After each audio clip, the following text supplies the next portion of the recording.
عید استقلال کشور نزدیک است و میباید هر یک ما این عید از همه بزرگ دولتی را با کیفیت خوب و خوش، با دستاوردهای بزرگ مهنتی، با تازگی و آزادگی با حصه ارزنده خود بهر آبادی کشور استقبال گیریم. هر سال پیش از آغاز عید استقلال در همه حدودهای وطنمان کارهای آبادی و خرمگردانی و تازگی و آزادگی دامن فراخ میکنند. خوش امسال خلق ما در آغاز عید استقلال کشور محبوب در این سمت دست به کارند یا نه؟ بهر به این سوالها پاسخ جستن دیروز حاکم ناحیه از محله های مرکزی ناحیه دیدن کرد. هینی آموزش حالت تازگی و آزادگی محله های استقلال و راون همین معلوم گردید که حالا اکثریت خلق ما در این سمت در خواب نازند. باید آنها را تکان داد بهر تازه و آزاد کردن مکان و مسکن استقامتیشان. با اهالی و صاحبکاران هم صحبت شده حاکم ناحیه قید کرد که باید خانه های استقامتی دو طرف راه مرکز به طور نمونوی تعمیر و ترمیم گردند. اگر امکانیت باشد رنگ و بار دیوارهای طرف کوچه با یک رنگ اساسی آرا داده شود. در این خصوص به هفتگانه این محله ها سفارش و وظیفه های مشخص داده شد.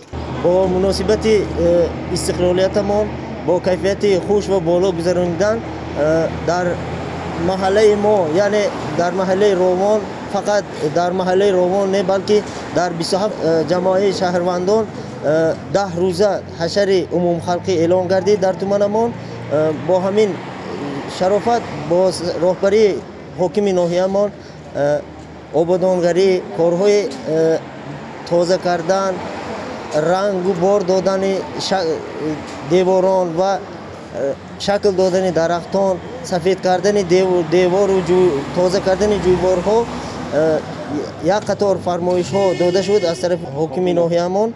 برای اجرای نمودن کارهای سفارش های داده شده با هر یک خاندان، صاحبان خاندان صحبت گذرانیده یک قطار توصیه ها داده شد. دیگه همه ایش این تاین تازه کرده، همه درخت نگذاشت کرده یعنی اکشن یا پوغلاسه بلند مونه.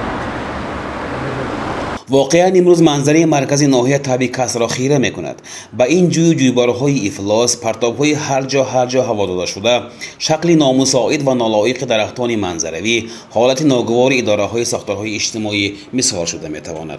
حاکم ناحیه سید بهرام سید موسی دایر با آبادسازی محله ها اعلان شدن 10 روزه دالزر را بار دیگر یادآور شد و قید کرد که در کار این حشر همه باید از گریبان سر برآورده محنت کنند. وارد یکم تازگی محله، آبادگری محله، ما شرط نه حاکمیت حاکم وقتشون برآمده تشکیل کردشون. خودمون با وجدان تازه کرده استقلال ازبکستان ناز پیش گرفتم و حرکت کنیم بیاد تو همون دعوت میکنم. و دولت ازبکستان شکرانه میکنیم که همه خیلی طرز زندگیمون ناز، آبادگریمون ناز، ما همه چیزمون مهیا. برای اول تماس از شما کوچه رو برای تازه کردن یاردن دیتون.